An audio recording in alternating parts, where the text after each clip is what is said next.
The views expressed on the following show may not be those of the hosts, guests, or WSPN Skidmore Radio. Talk Saratoga is produced by Saratoga Broadcasting Incorporated and may not be reproduced in part or in whole unless expressed written approval is given. Now, here are the hosts of Talk Saratoga, Rick Thompson and a Saratoga All-Star.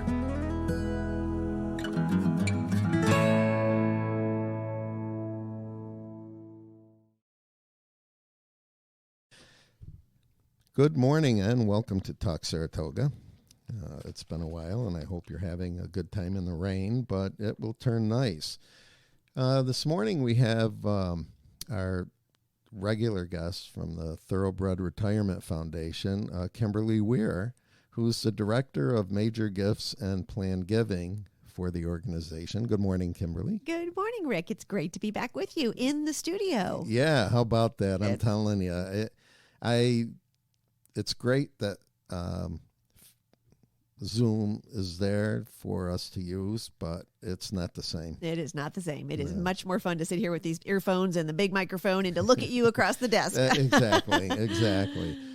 Well, the TRF has been, is kind of dormant here in the wintertime, but it's May. It is. And spring, the nice weather will be here. I think May is going to be a really great month. Put this rain away from us. So you've got some things that are going on this year as soon as spring hits the corner. Why don't you tell us about that? Well, it has been... It has been winter here in Saratoga. It has not really been winter for the TRF. So we've had a busy first 5 months of the year in other parts of the country. So I'll put some highlights and then you can let me know if those things are interesting. Mm-hmm. Then we start talking about Saratoga and it's like Christmas Eve, like all the things are coming. But our first 4 months of 2021 have been full of good things happening for our herd. The first one out of the chute was our launch of the Juvenile Justice Program in Ocala, Florida. And I think that's the one we talked about most on our last chat by Zoom because we were just doing it then. It's been a program in formation for over a year, but in February we were able to sort of pull back the curtain and show the world what our horses are doing with this new program, our 8th Second Chances program, where the horses are teaching young men skills and giving them tools for a much brighter future. So that was how we started the year, and it was a great thing. So we're still enjoying the afterglow of that. It just continues. The next thing we did, it was actually also in another southern state, was down in South Carolina. We had the chance to open an exhibit at the Aiken Thoroughbred Racing Museum and Hall of Fame, which is in beautiful Aiken, South Carolina, a very, very horsey spot. It's kind of the southern version of Saratoga, is my understanding. It is where a lot of the horsemen go during our cold months. Mm-hmm. And they have a charming, beautiful museum, and they decided last fall that they would like to do an exhibit dedicated to the TRF, to our horses, and especially to our TRF Second Chances program. So that opened in the middle of March, and we actually did an online live stream exhibit opening. That's nice. That was a lot of fun. We had a lot of engagement from across the country, and we had one of our graduates from the South Carolina program, one of the men who'd finished the program, learned his skills, and is now working at a horse farm. He joined us on the live stream to talk about the program. That was really very special because you know how we love recording things, Rick. Sure. And now we have that recorded. So that was cool. And then just do one more before we get to May is that in April, it's just been a busy month. In April, we had another big moment, a milestone, in that we've opened a brand new sanctuary farm in Louisville, Kentucky. It was officially launched on April 6th. It's called the TRF Sanctuary Farm at Chestnut Hall. Mm-hmm. Beautiful little farm. It's about 30 acres, just shy of 30 acres, and it's just about 30 minutes from Churchill Downs. So it's in a suburb of Louisville, a very, very pretty, kind of hard to call it a suburb. It's really farmland with lots of houses in it, if you can think of that. And this farm is now the home for 11 of our happy retired racehorses, and they are, as we speak, literally right now, they are charming every single soul in Prospect, Kentucky. They are being ambassadors on a great stage, and it just is giving us a resource we've never had. So, well, that's great. I mean, the nice thing about being all over the country is that during the whole year, you've got different areas. Yeah. But I want to go back for a second and let our guests know that may not have heard any of the podcasts before is, what is the Thoroughbred Retirement Foundation? I am always glad when you ask that, because I always get out of the starting gate and I'm dashing down the backstretch and you're like, wait a minute, which horse am I betting on? That's right. Well, yes, always happy to make sure we're all on the same page, and that is with what we are and who we are. So the Thoroughbred Retirement Foundation is the oldest and largest charity in the United States devoted to the welfare of retired racehorses, meaning all the thoroughbred horses who have raced on the track, but who at this point or after their racing career is over cannot pursue a second athletic career. So our mission is to make sure they are never at risk and they are never in jeopardy of something terrible. Neglect, abuse, and slaughter are the things we are here to prevent happening. Now, we do that by providing sanctuary to the horses. When they come into our herd, they will live with us for the rest of their lives, and their lives are long, usually between 25 and 30 years old, as most of our herd is well over 20 years old. So that's who we are. We are operating in 9 states across the country. We are founded and based here in New York, in Saratoga Springs, New York. But we have horses from California, New York to Florida, and in 19 farms now across the country. The other piece that you're always good to have me underscore, because I use the shorthand for that, which is our flagship program. Our flagship program is called the TRF Second Chances Program, and that is how we began, and what we've been doing for 40 years is putting these horses in the unlikely environment of prisons across the country. Started with Wallkill Correctional Facility right here in New York, and in those programs, the horses are living out their lives, being horses, and changing the lives of the men and women who care for them. So it's a vocational training program where the horses are cared for and the people learn skills that can change their life when they leave. So that's just a little bit about us and what we do. Okay. I'd like to get a little bit more in the Second Chance program. Sure. And if we can talk a little bit more about that, because that is a program that touches many lives other than just horse people. Yes.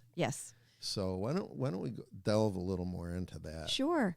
Well, it's my favorite phrase. I probably have 3 phrases, and I think that's really all I do is repeat them. But one of them is that horses change the lives of everyone who meets them or cares for them. This is what the magical power of horses. If we all have a superpower, the superpower of the horse is their ability to impact the people around them. And that is true for all the horsemen and everyone we talk about at the racetrack. That is why they work those back-breaking, heart-breaking jobs in racing, is because these horses give them so much. So in the Second Chances program, we're just tapping into that very same quality of horses, which is that they improve the lives of the people around them. They teach without words. They teach things that are powerful and positive, like responsibility, patience, calm, confidence, trust, empathy. The list is long, but those are some big words. So the Second Chances program puts those horses with that teaching capability in the lives of people who've really never had teachers to teach them those things. And for whatever reason, an individual may find themselves in a prison. They likely weren't being taught things like accountability, confidence, patience, and the hard work that horses require. So the first and foremost, the people that are impacted by our horses in those programs are the inmates. They are usually men and women, and now young men in our juvenile program, who've honestly almost never had contact with a horse. That's kind of the most magical thing about it, is that group of individuals, and that you cannot generalize about them, but to the degree they have in common, not a lot of folks helping them. These horses are dropped into their lives, and the horses don't judge them at all. Horses don't have the capacity to label you or to expect you to do one thing. They only look at you and say, what are you going to do now? Right now. Are you here to help me, or are you here to hurt me? And they assess you so quickly that it's very powerful, because you can change that. You can approach them with love and trust and caring, and they will respond like you are the greatest person that's ever entered their field of vision. If you approach them with fear or anger or anxiety, they're going to respond right back to you. They're going to be afraid. They're going to get defensive. They could get a little scary themselves. So it's like magic. And I use that word with great freedom because there's really almost nothing like it. Yes, you can say your cats and your dogs kind of respond, but it's different when a 1,200-pound animal does these things. When a 1,200-pound animal reads you, Rick, and says, "You're my friend," and they walk up to you and they stick their nose in your shoulder and they close their eyes, you're going to melt like a puddle. You just are. And it doesn't matter who you are. You could be you, which, of course, we'd all do that with you because you are the sweetest, nicest man ever. But if you're a great... Feed me a peppermint candy and I'll follow you anyway. Exactly. Well, we love that about you. But you know, the same thing happens with every person that walks up to a horse. So that is the magic of the Second Chances program. And I have to say, as much as it sounds a little crazy to link the Second Chances program, which is specifically in incarceration, to the new sanctuary farm at Chestnut Hall, there's a connection there in that the horses are doing the same thing. At Chestnut Hall, though, rather than putting them behind bars, basically, as they live in prison where they're impacting prisoners, at Chestnut Hall, we're going to put them on display. They are going to be publicly available with literally buses of people coming to see them, and they're going to do that same magical thing. They're going to look with great curiosity at that little child who's innocently staring at them with great big eyes. And that big horse is going to walk right up and say, "Are you my friend?" Yeah. And that little person is going to be changed forever by that experience. And it's the same magic. It's not the Second Chances program because it's not a vocational training program. But what is happening with our neighbors at Chestnut Hall is the very same thing. It proves that the horses are the same. That's the magic that we bring, and it's such a gift to get to talk about it. Oh, most definitely. One thing about the prisoners is that they develop a bond also with the horses, and they're learning. I know you said it wasn't a vocational program, but to a little bit of an extent it is. Yes. Because the inmates that are fortunate enough to take care of these horses, I mean, that's their horse, basically. Yeah. They give them a bath. They brush them. Yeah. They're with them every day. Yep. And that horse develops a bond with them, and they develop a bond with the horse. Yeah, and it's something that many of these men and women haven't had before. Yeah. Is something that looked forward to their arrival, that awaited them, that was excited to see them, and that trusted them. I would say, just to your point, though, Rick, we actually, in the prisons, we really do emphasize the vocational part. The prisons would not, frankly, let us be there if it weren't for a productive, job-oriented employment function. Okay. So we know that the therapeutic stuff happens because it just does. But the prisons and our contract, which is a partnership with the corrections, always starts with, this will be a vocational training program. And then we have these great stories all across the country where the men and women, not all of them, but they all come out changed. They don't all come out saying, "This is my calling." But those that do will go on to jobs working with horses for the rest of their lives. Mm-hmm. And it's wonderful to see. It's not really our goal. I always, not to be confusing, I like to be clear that we just want the men and women in the programs to come out as better people who will be productive, contributing members of society. Whatever job they pursue, they'll be better for the horses having taught them. But it is kind of the Cinderella ending when somebody says, no, I've now learned that horses are my calling, sure, and I'm going to devote the rest of my life to them. So we have those stories all across the country, and it's the part of what we get to tell as we talk about it. Sure. Well, you had mentioned about people once they are around horses, how much they come to appreciate them. I mean, you know this. For the Saratoga meet for 8 weeks, I'm a security guard up there. Yeah. And I'm fortunate to have the spot that I do. And I've noticed over the 8 years that I've been there is that you get a lot of young people who have a horse and then get into maybe riding, mm-hmm, or they go to Louisville and take a job, in with trainers or whatever, or you get young people that go to the Gondolphin program where they go to different countries that have racetracks, and but they get very dedicated to the horses. Yep. The care, the training, and that. And it's amazing because what makes me in awe is the number of young people that who draw other young people in. Yep. And, we had one of our friends, a niece, on maybe a month or so ago when she was home 2 months ago. But it's great to see that excitement in young people. Yeah, it is. It is. Now, I wanted to make one statement, and this is from your website, about the Second Chance program, is that it relies completely on donations and not government grants. That's true. So if you consider making a gift so they can continue this program, please do so, because I think the TRF can apply for government grants for their other programs, but this program here is strictly donations. Thank you, Rick. Well, it's exactly true. We are entirely funded by private individuals and foundations through their donations. And the thing about the government grant side is that our only function as an organization is to take care of the horses. That's what we raise the money for. The Second Chances program is a beautiful example of a public-private partnership. And so we provide the horses, because they're ours, and we provide all the dollars that follow them, which is for their feet, for their vet, for their teeth, and all the food that they eat. Those things keep us busy. The nice thing for the public side is that means our taxpayer dollars aren't going towards feeding horses, which, while it might not be terrible, it's a little weird. So the public side of our Second Chances program is provided for by the correctional system, and they provide the land, because that's corrections land.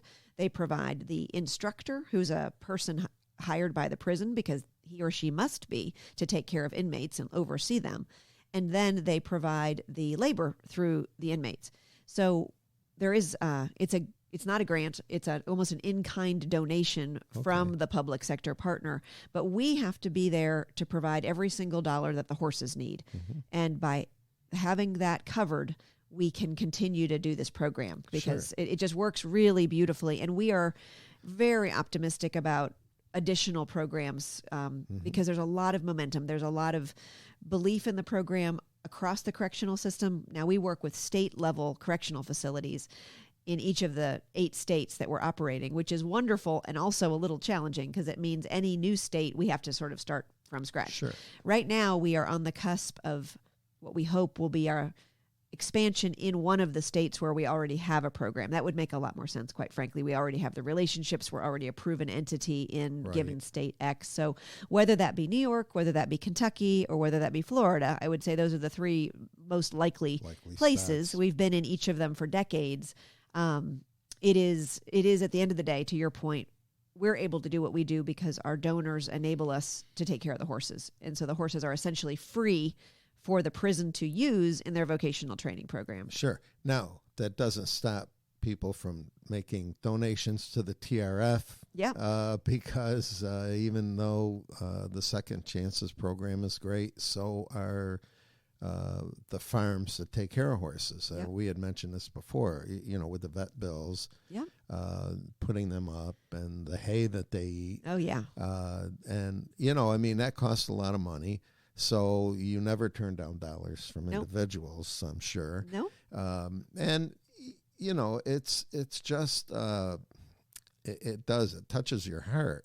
Plus, a lot of people, I think of the horse industry as well. When a thoroughbred completes its life, they're high-strung animals, and there's nothing for them at the end, and they're probably slaughtered. And so why should we donate money to that? But with the foundation, the TRF, you bypass that, so people can have a good feeling about donating, because, like you said, some of them live to be 20, 25 years old, and they're being taken care of. Yeah. So people should feel good that there are programs like this that do take care of horses after racing. They are. And I think it, the world is full of so much information. We know that. Lord knows as we were talking before we started recording, there's so much information about so many things. And so it's not, I don't blame anyone for not knowing something, because, usually when if somebody says, well, they should have known that. Well, no, probably someone should have taught them that. So it's easy to think when you watch racing that if you don't know, where do all the horses go? And we all live in a world of negative thoughts. So it's easy to think the worst. But I would say that we are really proud of what we do, and we're more proud to not be alone. So for your listeners to know that not only is the TRF one answer for these 500 lucky horses that found their way to us, we are part of a community. It's actually an industry. We call ourselves the Thoroughbred Aftercare industry. And together, there's over 100 charities that focus on retired racehorses. Most of them, fortunately, focus on retraining these horses, because in a perfect world, they finish their career like the athletes that they are. I always use the Tony Romo example. He finished his football career with a bad shoulder. Now he's going to go on and be a PGA golfer. That's wonderful. That is the goal for every horse coming off the racetrack. However, there's going to be a few Joe Theismanns in the world who finish with a really bad leg, and he's probably not going to play sports. But look at what a successful career that man has had as a businessman. That's the example for us with our horses. They deserve the same quality of life, but we can't do it alone. So it's always a pleasure to bring that up too. Right, and not every horse can be put out to stud. Right, no. or breeded, and so they have to be taken care of, and to know that it's done humanely and the horse's best interest is great. Yeah, I feel honored. There's so many people for so many years who have supported this work. And so I just am like the recent person who gets to talk about it, say thank you. That's my favorite thing to say, is thank you to everyone listening who cares, and then invite those who have not yet learned about us to learn a little bit. And people can come up and visit. Yes. Pretty much any time. So the truth is, your question was about May going forward, and I didn't let you get there, but we're about to bring the horses up for our Saratoga Summer Farm. So that is a chance for everyone listening to know you'll get to, if you're interested, to not only meet me, which I'd love to do, but also to meet a couple of our horses who will be coming up from the Wallkill Correctional Facility. They get to take a break from prison, and they will come to Saratoga, and they will be here as our ambassadors for the summer. That's excellent. Excellent. There's another big, well, let me preface by this.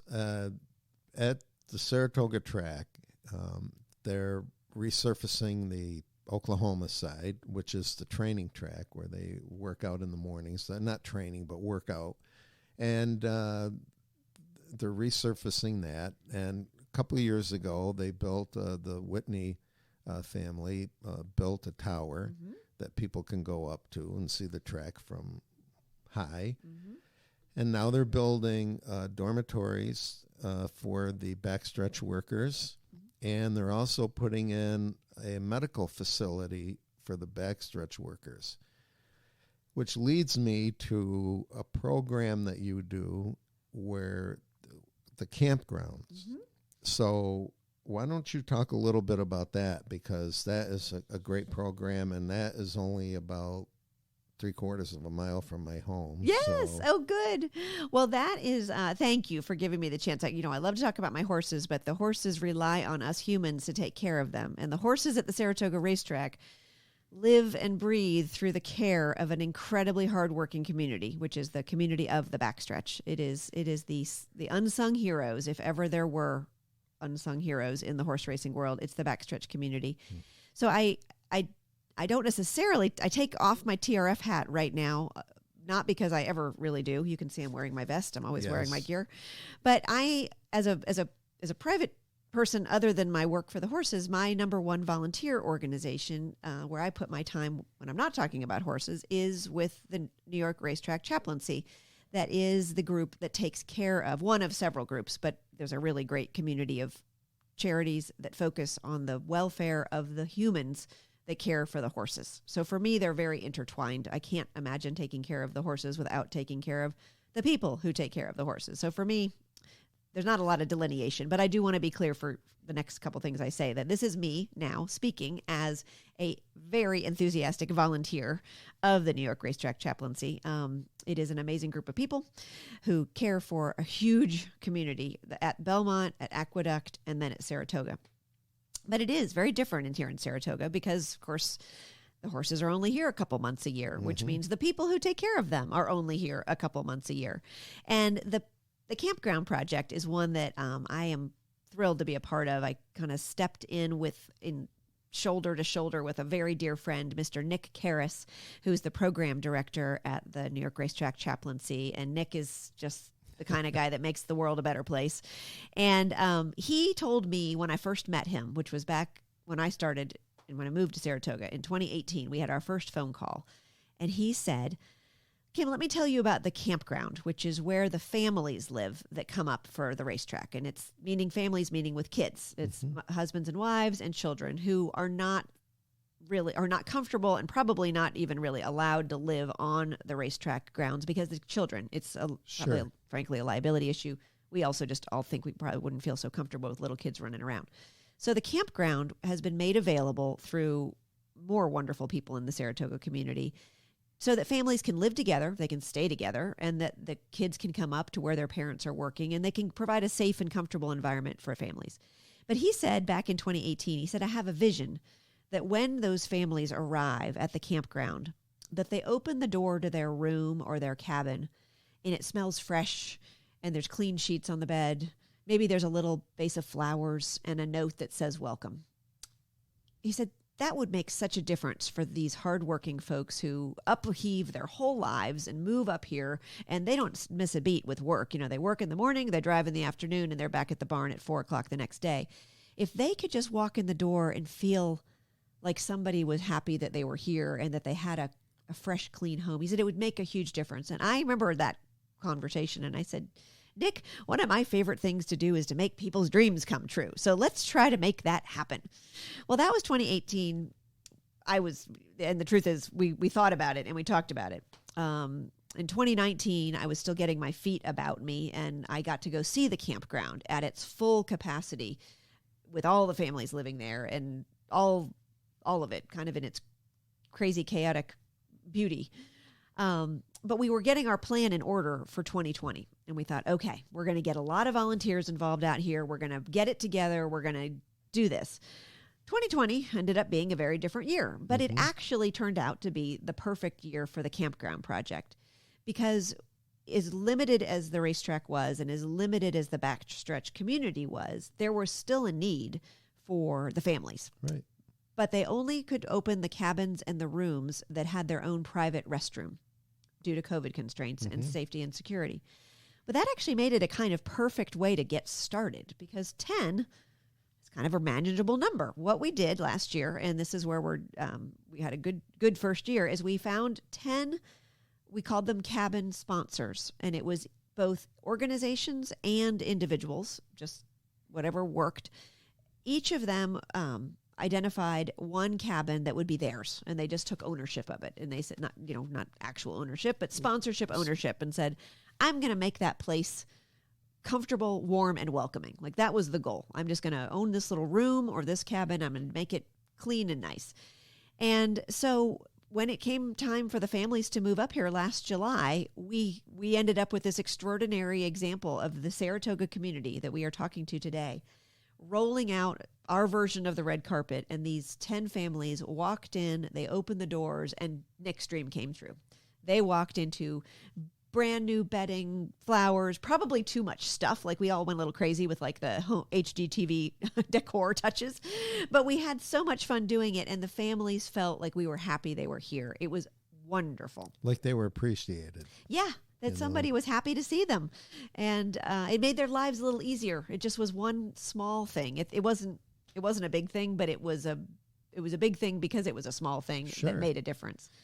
So here we are. It is the summer of 2021. It's coming. We can hear the hoofbeats. I just watched the horses crossing Union Avenue as I drove here.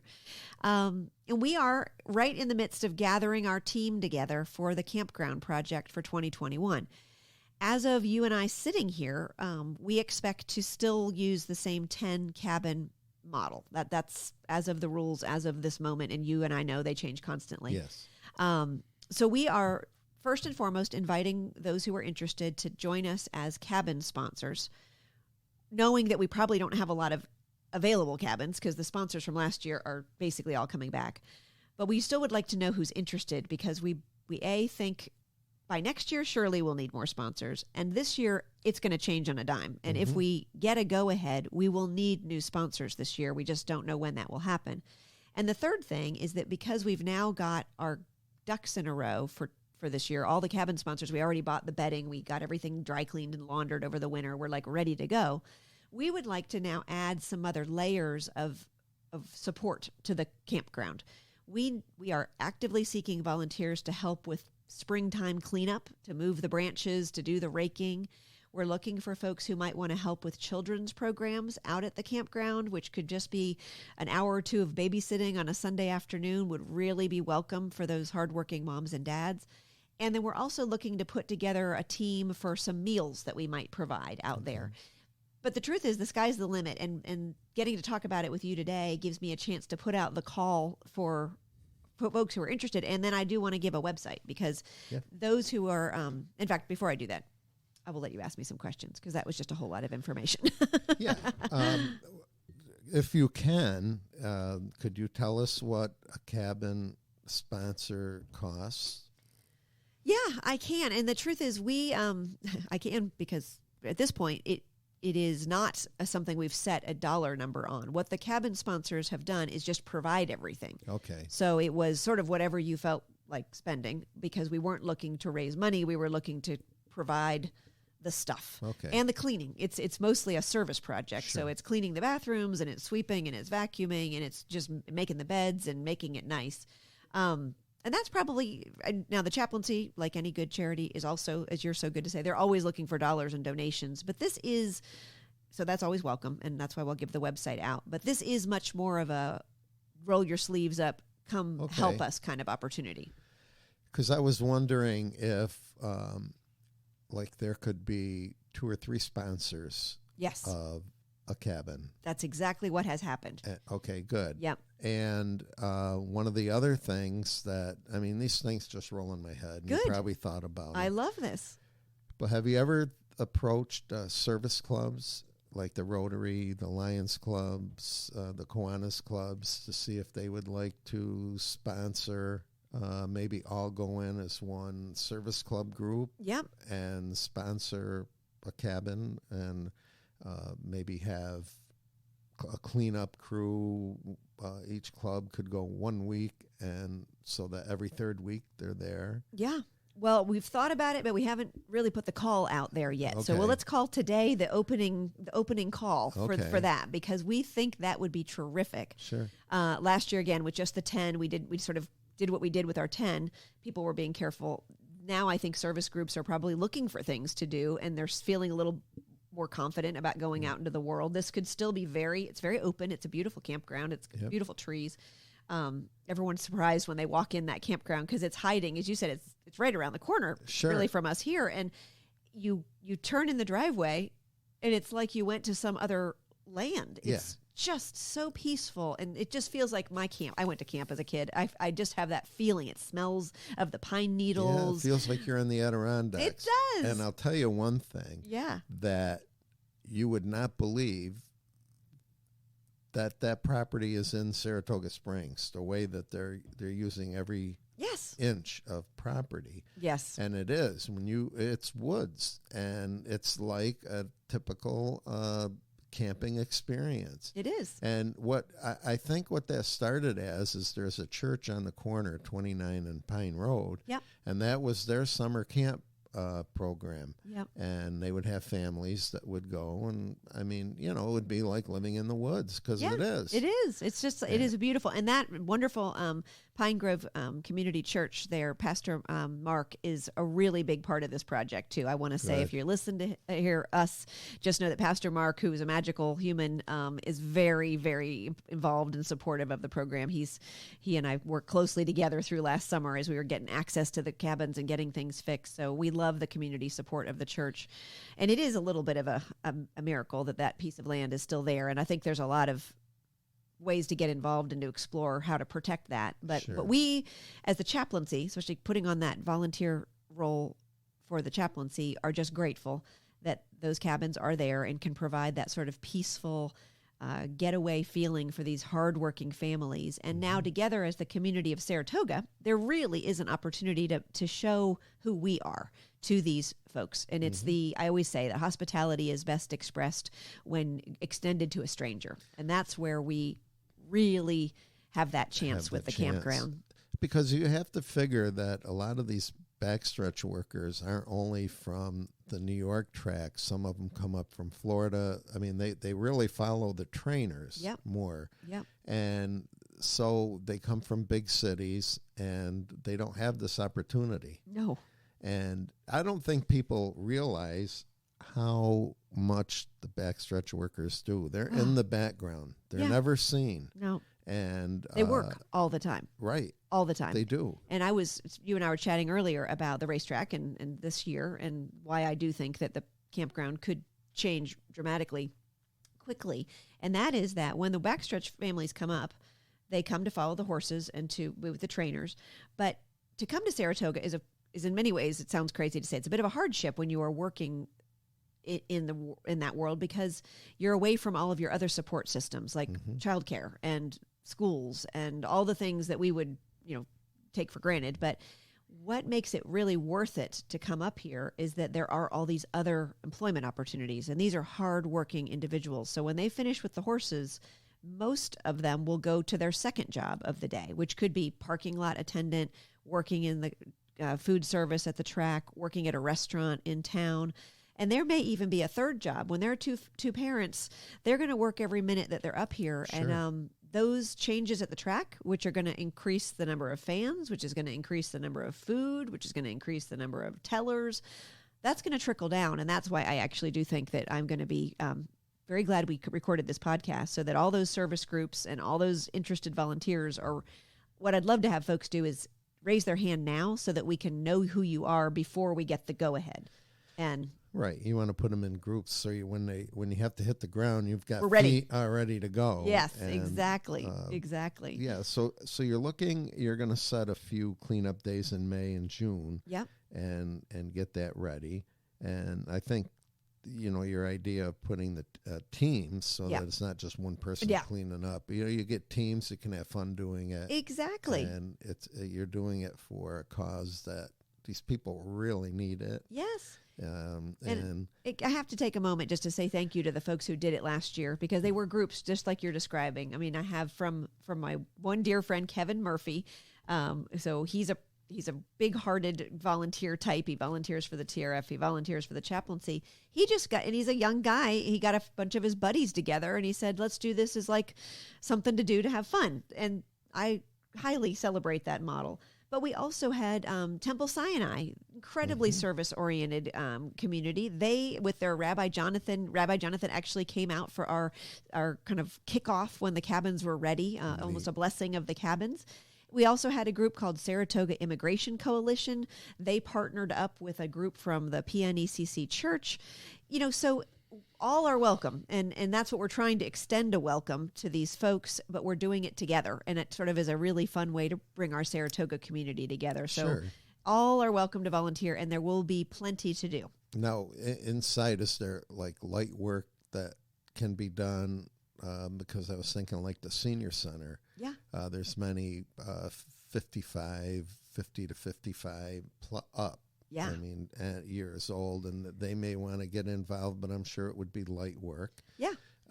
And that might be a group that, you could put a program on for and see if you can get some people there. Yeah. I think there's, the sky's the limit, and we just have to, like I say this all the time, this is one of my slogans with my other project at Chestnut Hall, is we have to walk before we run, but we are ready to go into a jog this year. Last year was walking with our 10 cabins. This year will at least be a jog, because we want to have those additional support services and opportunities. And really, it's a chance to connect people to people. And that's what the chaplaincy does so beautifully, is they are a group that is providing love and care to community and showing that by action. So we'd love to invite more people to be involved. Yeah.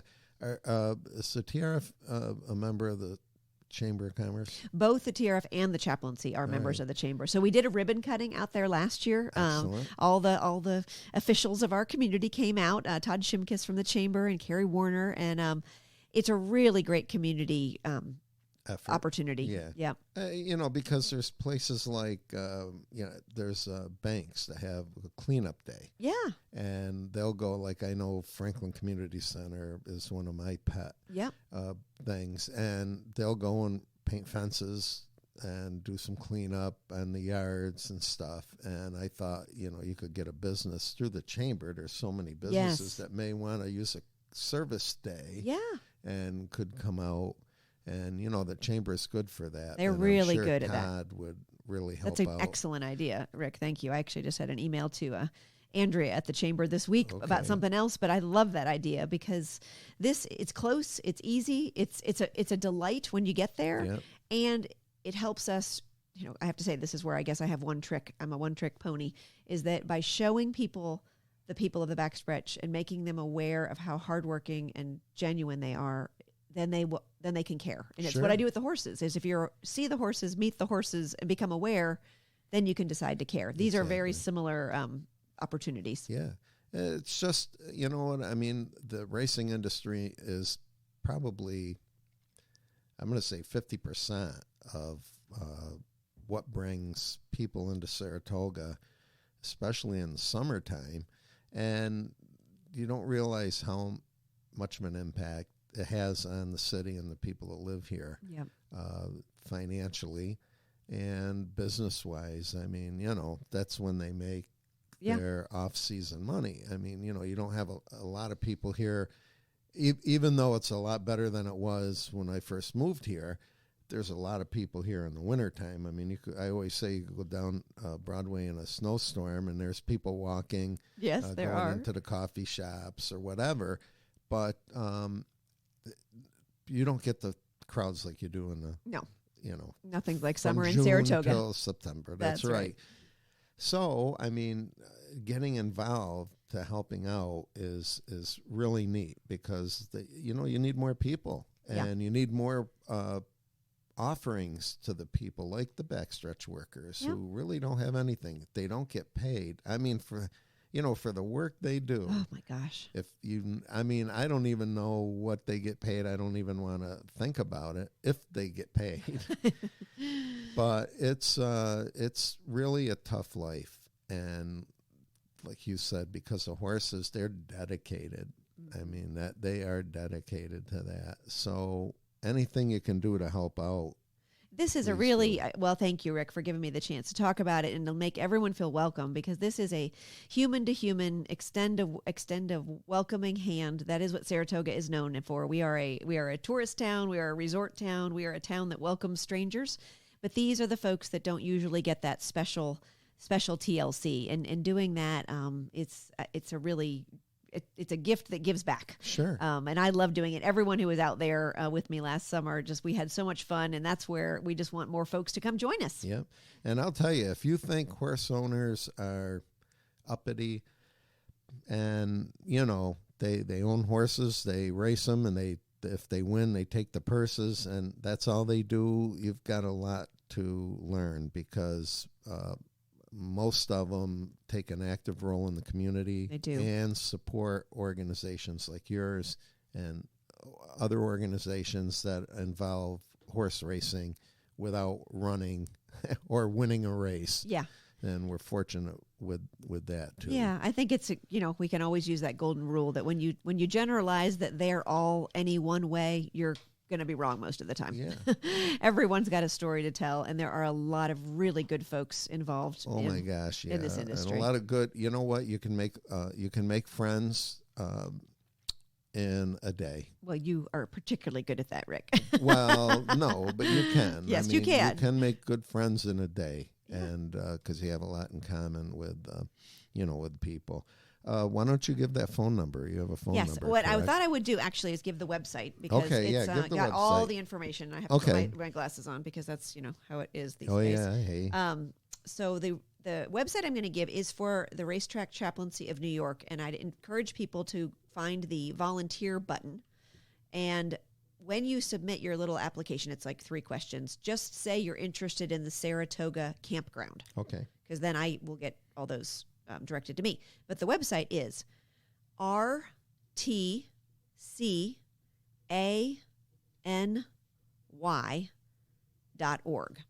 Okay. And if you were just to Google New York Racetrack Chaplaincy, you'd also find your way there.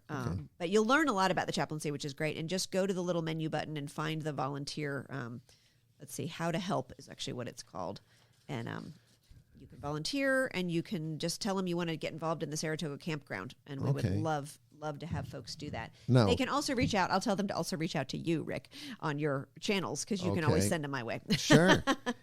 Can they get to the site from the TRF site? Do you have a link from there to this? I need to, but I don't yet.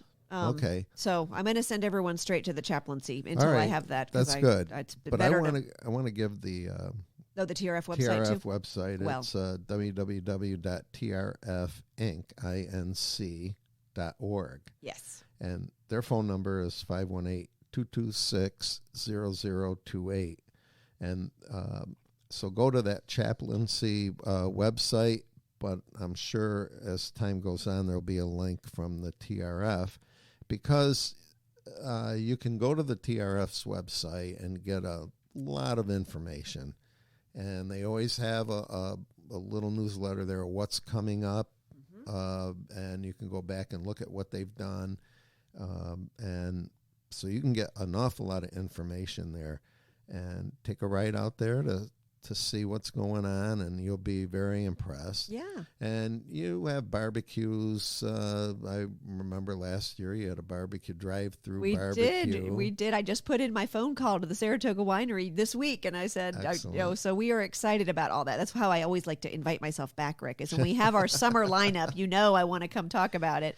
But I'd also mention that for folks, because the websites, neither of us as organizations have the sexiest websites. They're kind of hard to read.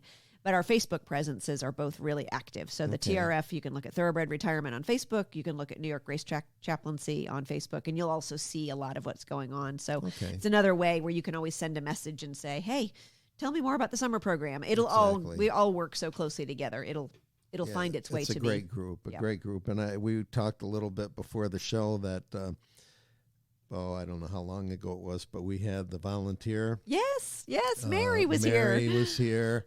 And that was a great program, and you learn so much when you come on because there's always something new that goes on, and you bring us up to date. It's fun to do. It's fun to do. Well, no, just a real shout out to you, Rick, that I had this volunteer in Kentucky writing me last night and said, I'm listening to the podcast with you, Rick, and Mary talking about volunteering. We recorded that on February 28th, 2020. Yes, I remember. Matter of fact, one of the ladies that I'm in Kiwanis with, who used to be a BOCES culinary teacher, she taught culinary arts, and she had retired, and she's in our club, and I had her on to talk about Kiwanis and her career, a little bit about her. Great. And that was March the 15th. Oh, my gosh. You were on borrowed time at that point. Well, let me tell you, I don't want to veer off of the TRC, but from the show, I went to, that was our last radio show at Skidmore for this time until we can get back in. Yep. I went from there to get a haircut in Boston Spa. No, actually, I went from the studio to have breakfast with a friend of mine. Oh, good. Then I went from there to get a haircut. And as I was on my way home to get a haircut from my haircut, because I drive school bus for special needs kids. Yes. And I got a call from my former boss, who's a friend of mine, and he said, Rick, school's been canceled. And all this happened in one day, and the world stopped. It did. And, it was just, it's the last time I got a haircut for 3 months. And it was just, I'll never forget that day. It's like one of those seminal days. Now, we all have them. And I think of everything, it's like time stood still. Exactly. And that's how I feel about when we were here with Mary, because it was so close to the end. Yeah. But we're back. We're here. back. Yay. And we're back in full force. Absolutely. And things are going to open up more every week. Yes. And so we need people to take an active role again, and it's fun to get outside and be around people. It is, and it's amazing, and to see faces again. I said to one of the aides up at the school, she brought one of the wheelchair kids over, and I said, Chloe, she's probably a 24. I love to get her laughing. She's got such a cute laugh. And I said, it's been almost a year since I've seen your face instead Wow. of just your eyes. And I said, I miss your pretty face. So she Aw. pulled her mask down quick and then pulled it up before anybody saw her. And I said, there it is. I've been missing that. And she laughed. And, She laughed. You got but your laugh. that's the way it is, you Yes. know, and I love looking in people's eyes and seeing their face. When you Yes. talk, you can read so much Oh, into my gosh. it, you know. And Well, I always like to in the spirit of that, I feel the same way, and I always like to say that us humans, we are also herd animals. The Yeah. horses are herd animals, and we Yep. talk about their herd dynamics, but we are herd animals, and we like to be together, Yes. and we feel better when we're together, and we understand each other better when we're together, and it is such a good thing. I was telling you, and this is not to go on forever, but my dad is flying in tomorrow. I'm very great. excited that my dear dad, his birthday is on Tuesday. He'll be here with me. And it's been a long, 16, 18, I don't know how many months now. He lives in Right. Utah. And we've done a lot of Zoom and a lot of phone calls, and they've been trying and exhausting, and we've done our best. But I just can't wait to sit on the porch with him no. and It's- just sit there. Yep, there's nothing like that. And people have given up so much in a year in that way. They haven't seen their kids, they haven't seen their family. And now things are relaxing, and you can get together again without sitting on a porch with a face mask on, Yes. trying to drink tea. Yes. But yeah, and like we said before the show, this is our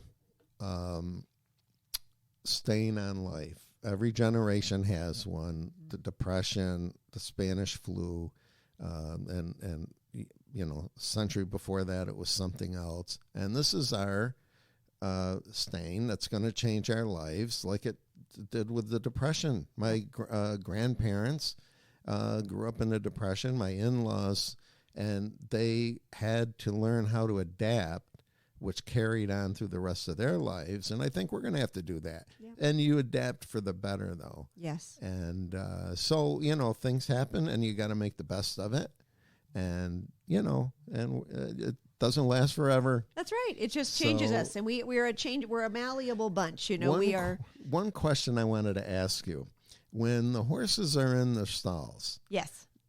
and do they have like a dog or a cat in there? Because you see on TV, it always calms them down. Is that true? It is true. It is true. And here's the thing that is true of all is that just like people, horses all have their own personalities. Okay. So there are certain personalities of horses because they are herd animals. It actually comes back to that same phrase. When you're being a racehorse, you live in a stall by yourself, which is kind of it's unnatural for a herd animal to be isolated. And as racehorses, they get used to it. Most of them get used to it. But there are those sort of anxious personalities, and we Right. all know them in our lives. And those horses seek out or attract another animal. And so a cat usually, or a goat. Dogs are not as great. Dogs, for other okay. reasons, they're not bad, but they just don't tend to do this job so well.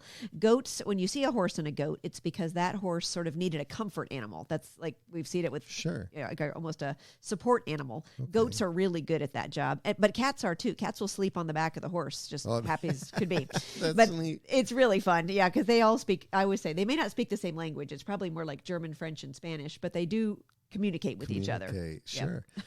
Well, Kim, thanks for being here today. It's such a pleasure. It is. It always is, and every time you're on, we always learn something new, and we keep referencing what we say every show, so we bring people up to speed on what the mission of the TRF is. And I just want to thank you for being here. Thank you, Rick. It's a pleasure. Can't wait to see you again soon. You got it. And I want to thank everybody for listening.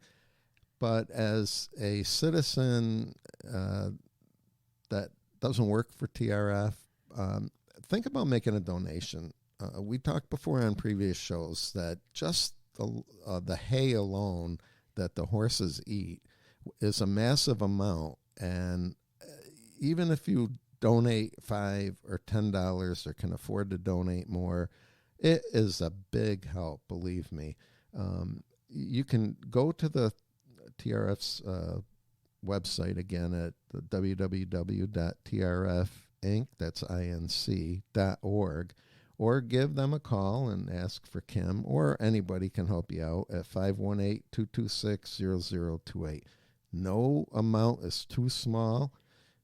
And, if you think $5 isn't going to help things out, it will. So keep that in mind, and we'll sign off today, and we'll be back soon. Everybody have a great weekend, and happy Mother's Day to all. There we go. Yay! Wasn't that fun? Yeah, it was. Good. You always have fun good. when you're on, and I don't ever think.